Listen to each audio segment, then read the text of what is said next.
আসসালামু আলাইকুম। প্রিয় চতুর্থ শ্রেণীর শিক্ষার্থী বন্ধুরা, আশা করি তোমরা সবাই ভালো আছো। প্রিয় শিক্ষার্থী বন্ধুরা, আজকের ক্লাসে আমরা আলোচনা করব তোমাদের ১০২ নম্বর পেজে।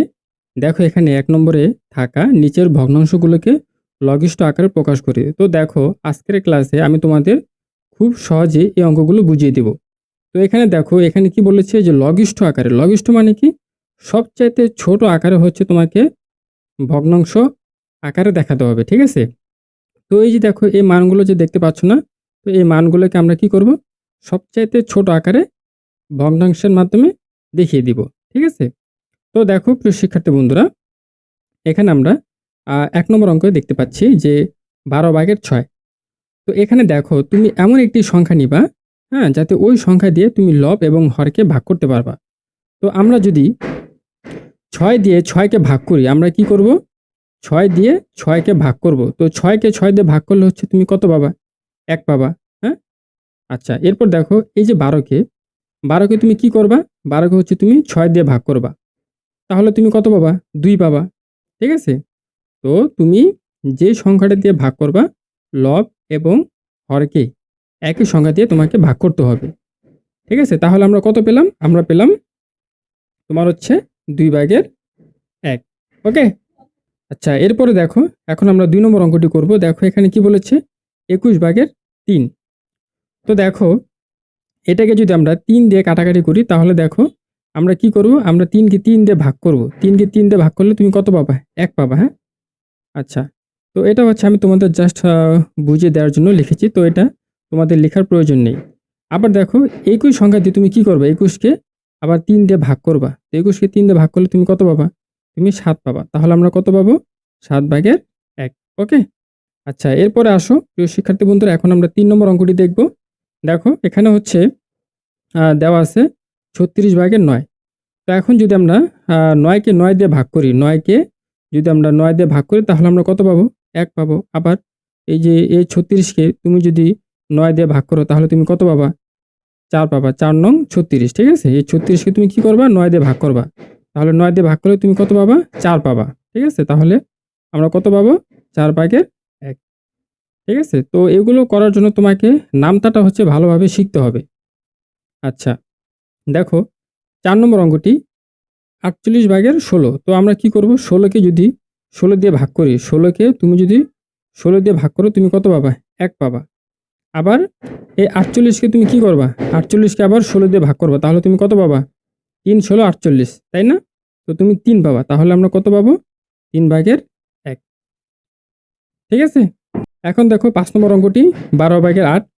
তো আমরা ৮ কে যদি আমরা ৪ দিয়ে কাটাকাটি করি, ৮ কে আমরা কি করব? ৪ দিয়ে ভাগ করব। তাহলে ৮ কে যদি আমরা ৪ দিয়ে ভাগ করি তাহলে আমরা কত পাবো? আমরা হচ্ছে ২ পাবো। আবার ১২ কে তুমি যদি ৪ দিয়ে ভাগ করো তাহলে হচ্ছে তুমি কত পাবা? তুমি হচ্ছে ৩ পাবা। তাহলে আমরা কত লিখতে পারবো? ৩/২। ওকে? আচ্ছা, এরপরে আসো। এরপরে হচ্ছে আমরা ৬ নম্বর অঙ্কটি দেখব। দেখো এখানে আমরা ৯ কে যদি ৩ দিয়ে ভাগ করি, ৯ কে আমরা কি করব? ৩ দিয়ে ভাগ করলে আমরা কত পাবো? ৩ ৩ এ ৯, ৩ পাবো। আবার ১২ কে তুমি যদি ৩ দিয়ে ভাগ করো তাহলে তুমি কত পাবা? ৩ ৪ ১২, তুমি হচ্ছে ৪ পাবা। তাহলে ৪/৩। এইভাবে হচ্ছে তোমাদের এই অঙ্কগুলো করতে হবে। আর আমি যে এই যে ভাগ আকারে যে লিখে দিয়েছি, তো এগুলো হচ্ছে জাস্ট হচ্ছে তোমাদের বুঝিয়ে দেওয়ার জন্য, হ্যাঁ? তোমরা হচ্ছে পরীক্ষার সময় এগুলো লিখবা না, হ্যাঁ? এগুলো লিখবা না। এগুলো হচ্ছে মনে, মনে রাখতে হয়। তাহলে দেখো এরপরে হচ্ছে ৭ নম্বর অঙ্কটি। তো ৭ নম্বর অঙ্কটি এখানে ২৫/২০। তো আমরা যদি ২০ কে যদি আমরা ৫ দিয়ে ভাগ করি, ২০ কে আমরা কি করব? ৫ দিয়ে ভাগ করলে আমরা ৪ পাবো। আর ২৫ কে যদি আমরা ৫ দিয়ে ভাগ করি তাহলে আমরা কত পাবো? ৫ ৫ = ২৫, তাহলে ৫/৪। এটা হচ্ছে অ্যান্সার। এখন যদি আমরা ৩২ কে যদি আমরা ৪ দিয়ে ভাগ করি তাহলে আমরা কত পাবো? ৪ ৮ ৩২, হ্যাঁ? আমরা ৮ পাবো। আবার দেখো ৩৬ কে যদি আমরা ৪ দিয়ে ভাগ করি তাহলে আমরা কত পাবো? ৪ নং ৩৬, আমরা ৯ পাবো। তাহলে আমরা কি করব? আমরা হচ্ছে ৯/৮ লিখব। ওকে? আচ্ছা, এরপরে আসো ৯ নম্বর অঙ্কটি। দেখো ৯ নম্বরে কি বলেছে? ৩০/১৮। তাহলে দেখো এই ১৮ কে আমরা যদি ৬ দিয়ে ভাগ করি তাহলে দেখো আমরা কত পাই? ৩ ৬ ১৮। আবার দেখো ৩০ কে যদি আমরা ৬ দিয়ে ভাগ করি তাহলে আমরা কত পাই? ৫ ৬ ৩০, ৫ পাই। তাহলে 5/3। ওকে। আচ্ছা, এরপরে দেখো 10 নম্বর অঙ্কটি। 10 নম্বর অঙ্কটি আমরা যদি 16কে 4 দিয়ে ভাগ করি তাহলে আমরা কত পাই? 4 4 16, 4 পাই। আবার 28কে যদি আমরা 4 দিয়ে ভাগ করি তাহলে আমরা কত পাবো? 4 7 28, 7 পাবো, হ্যাঁ? তাহলে 7/4। ওকে।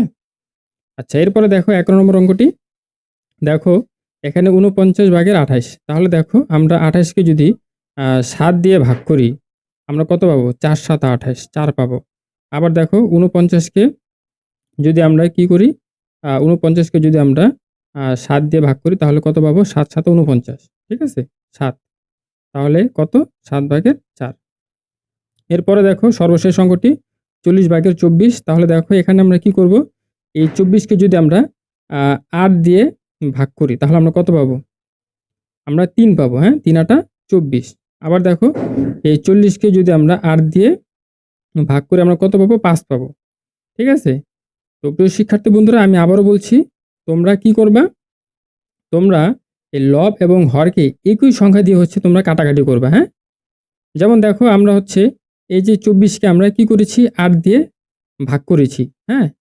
আমরা কত পেলাম? 3 পেলাম। আবার এই 8কে তুমি হর দিয়ে কি? এই হরের সাথে তুমি ভাগ করবা। 40/8, হ্যাঁ? একই সংখ্যা দিয়ে লব এবং হরকে ভাগ করতে হবে। তাহলে আমরা কাটাকাটি করে আমরা কত পেলাম? আমরা 5/3 পেলাম। ঠিক আছে? তো এটা অ্যান্সার। তো প্রিয় শিক্ষার্থী বন্ধুরা, আশা করি তোমরা এই অঙ্কটি খুব সহজেই বুঝতে পেরেছ। তো আজকের ভিডিওটি এ পর্যন্তই। দেখা হচ্ছে পরের ভিডিওতে। আল্লাহ হাফেজ।